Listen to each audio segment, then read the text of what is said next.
ปริศนาที่มองเห็นได้ในหลายพิพิธภัณฑ์ทั่วโลกคำถามที่ผู้คนสงสัยมาตลอดหลายศตวรรษทำไมรูปปั้นโบราณส่วนใหญ่จึงไม่มีจมูกณพิพิธภัณฑ์เคียรามอนติในนครรัฐวาติกันที่ซึ่งรูปปั้นโรมันโบราณนับร้อยชิ้นเรียงรายอยู่ในระเบียงทางเดินอันยาวเหยียด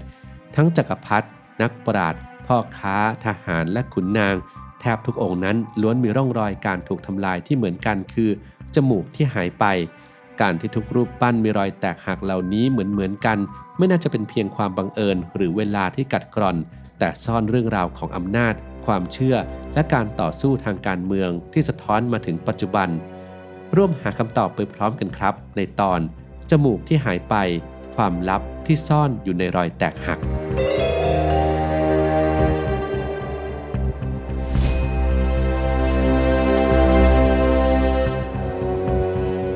1. ความสำคัญของรูปปั้นในโลกโบราณในอารยธรรมโบราณรูปปั้นไม่ได้เป็นเพียงงานศิลปะที่สร้างขึ้นเพื่อความงดงามแต่เป็นสิ่งศักดิ์สิทธิ์ที่มีความหมายลึกซึ้งโดยเฉพาะในอียิปต์โบราณชาวอียิปต์เชื่อว่าวิญญาณหรือจิตวิญญาณสามารถสิงสถิตอยู่ในรูปภาพหรือวัตถุได้ดังที่พบจารึกเกี่ยวกับเทพีฮาทอร์ในวิหารเดนเดราที่ระบุว่าพระองค์เสด็จลงมาสู่ร่างของพระองค์รวมเป็นหนึ่งเดียวกับรูปลักษณ์ของพระองค์รูปปั้นในวิหารและสุสานมีบทบาทสำคัญในพิธีกรรมและการติดต่อกับเทพเจ้ารูปสลักของผู้วายชนจะได้รับการปฏิบัติราวกับยังมีชีวิตมีการถวายอาหารเครื่องดื่มเสื้อผ้าและสิ่งจำเป็นต่างๆที่วิญญาณอาจต้องการในโลกหลังความตายในขณะเดียวกันรูปปั้นของจักรพรรดิและผู้มีอำนาจก็ถูกใช้เป็นสัญลักษณ์แห่งอำนาจการปกครองในยุคโรมันตอนปลายกรุงโรมมีรูปปั้นสำริดเกือบ 4,000 ชิ้นและรูปปั้นหินอ่อนมากมายจนกล่าวกันว่ามีจำนวนเท่ากับประชากรที่มีชีวิตการทำลายรูปปั้นจึงไม่ใช่เพียงแค่การทำลายวัตถุแต่เป็นการทำลายสัญลักษณ์แห่งอำนาจและความศักดิ์สิทธิ์ความเชื่อนี้ฝังรากลึกมาจนถึงสมัยกลางเมื่อรูปปั้นโบราณที่รอดพ้นจากการทำลายล้างมักถูกมองว่าเป็นวัตถุอันตรายที่อาจถูกครอบงำด้วยปีศาจหรือถูกนักเวทมนต์ใช้งานจนบางครั้งมีการสลักเครื่องหมายกางเขนลงบนหน้าผากและร่างกายของรูปปั้นเพื่อระงับพลังอำนาจที่เป็นอันตรายเหล่านั้น 2. ความเชื่อและพลังของจมูกไม่ได้เป็นเพียงอวัยวะที่ใช้หายใจแต่ในโลกโบราณมันคือสัญลักษณ์ของชีวิตและจิตวิญญาณชาวอียิปต์โบราณเชื่อว่าการทำลายจมูกของรูปปั้นเป็นวิธีที่มีประสิทธิภาพที่สุดในการฆ่าวิญญาณที่สถิตอยู่ในรูปปั้นเพราะเมื่อไม่มีจมูกวิญญาณก็จะไม่สามารถหายใจและติดต่อกับโลกของผู้มีชีวิตได้อีกต่อไป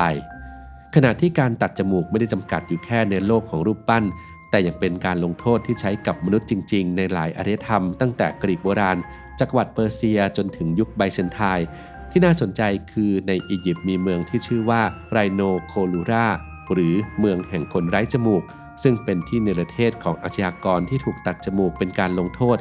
ส่วนชาวกรีกก็มีคำเฉพาะเรียกการตัดจมูกว่าไรโนโคเปียตัวอย่างที่น่าสนใจคือกรณีของจักรพรรดิจัสติเนียนที่ 2แห่งจักรวรรดิไบแซนไทน์ผู้ถูกปลดจากบัลลังก์และถูกตัดจมูกเพื่อไม่ให้สามารถกลับมาครองราชย์ได้อีกเพราะความเชื่อที่ว่าผู้เป็นจักรพรรดิต้องมีร่างกายที่สมบูรณ์ไร้ตำหนิเป็นภาพสะท้อนของพระเจ้าแต่ท้ายที่สุดพระองค์กลับสามารถรวบรวมกองทัพและยึดคืนอำนาจได้โดยสวมจมูกทองคำปลอมปิดบาดแผลบนใบหน้าแสดงให้เห็นถึงความสำคัญของจมูกในฐานะสัญลักษณ์แห่งอำนาจและศักดิ์ศรี 3. การทำลายล้างอย่างมีจุดประสงค์การทำลายรูปปั้นในโลกโบราณไม่ใช่การกระทำแบบไร้จุดหมายแต่เป็นการทำลายล้างที่มีเป้าประสงค์ชัดเจนกรณีที่โดดเด่นคือการลบประวัติศาสตร์ของฟาโรห์หญิงฮัตเชปซุตผู้ครองอียิปต์นานถึง22ปีหลังสิ้นพระชนม์พระนางถูกลบออกจากประวัติศาสตร์โดยทุตโมสที่ 3ที่เป็นลูกเลี้ยงและผู้สืบราชบัลลังก์ด้วยการทำลายรูปปั้นและจารึกที่เกี่ยวข้องกับพระนางทั้งหมดเพื่อรับประกันว่าการสืบทอดอำนาจจะผ่านทางสายเลือดของพระองค์เองในยุคเปลี่ยนผ่านทางศาสนาการทำลายรูปปั้นยิ่งทวีความรุนแรงโดยเฉพาะในช่วงศตวรรษที่ 4 และ 5 เมื่อคริสตศาสนาเริ่มมีอำนาจในอียิปต์ที่อเล็กซานเดรียฝูงชนได้ทำลายรูปปั้นขนาดใหญ่ของเทพเซราพิสจนแตกละเอียดที่เมืองกาซาบิชอปนำทหารบุกทำลายรูปเคารพในวิหารและวังที่เอเฟซัสมีจารึกบันทึกการทำลายรูปปั้นเทพีอาร์เทมิสและแทนที่ด้วยไม้กางเขนผู้ที่ทำลายรูปปั้นเหล่านี้ไม่ใช่คนป่าเถื่อนแต่เป็นช่างฝีมือที่ได้รับการว่าจ้างมาโดยเฉพาะ การทำลายมีความแม่นยำและมีจุดประสงค์ชัดเจนในสมัยฟาโรห์บ่อยครั้งที่เพียงแค่ชื่อในจารึกเท่านั้นที่ถูกทำลายแสดงให้เห็นว่าผู้ที่ทำลายต้องเป็นผู้ที่อ่านออกเขียนได้และรู้ว่ากำลังทำอะไรนี่คือการลบประวัติศาสตร์อย่างมีระบบและมีเป้าหมาย 4. การถกเถียงระหว่างธรรมชาติกับมนุษย์ใครเป็นตัวการแม้ว่าจะมีหลักฐานมากมายเกี่ยวกับการทำลายรูปปั้นโดยเจตนาแต่ความจริงที่ไม่อาจปฏิเสธคือเวลาและธรรมชาติก็มีส่วนสำคัญในการทำลายงานศิลปะเหล่านี้รูปปั้นที่เราเห็นในพิพิธภัณฑ์ทุกวันนี้ล้วนผ่านการถูกกัดกร่อนจากสภาพแวดล้อมและการเสื่อมสลายตามกาลเวลามาแล้วทั้งสิ้นส่วนที่ยื่นออกมาจากใบหน้าอย่างจมูกแขนศีรษะและส่วนประกอบอื่นๆมักเป็นจุดแรกๆที่แตกหักเมื่อรูปปั้นล้มลงนักวรรณคดีได้พัฒนาเทคนิคในการแยกแยะระหว่างความเสียหายที่เกิดจากธรรมชาติและการทำลายโดยเจตนาโดยสังเกตจากรูปแบบความเสียหายที่เกิดขึ้นตัวอย่างเช่นที่พิพิธภัณฑ์นีคลาวสเบิร์กกริปโทเทคในโคเปนเฮเกนมีตู้จัดแสดงที่รวบรวมจมูกหินอ่อนและปูนปลาสเตอร์จำนวนมากซึ่งถูกถอดออกจากรูปปั้นกรีกและโรมันโดยพันธรักษ์ในช่วงหลังสงครามโลกครั้งที่2เพราะเป็นชิ้นส่วนปลอมที่เพิ่มเติมในภายหลัง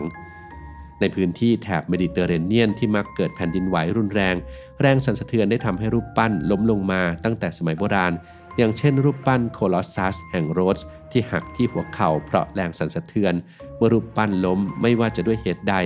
จมูกนั้นก็มักจะเป็นส่วนแรกที่ได้รับความเสียหายเพราะเป็นส่วนที่ยื่นออกมาและเปราะบางที่สุด 5. การบูรณะและการอนุรักษ์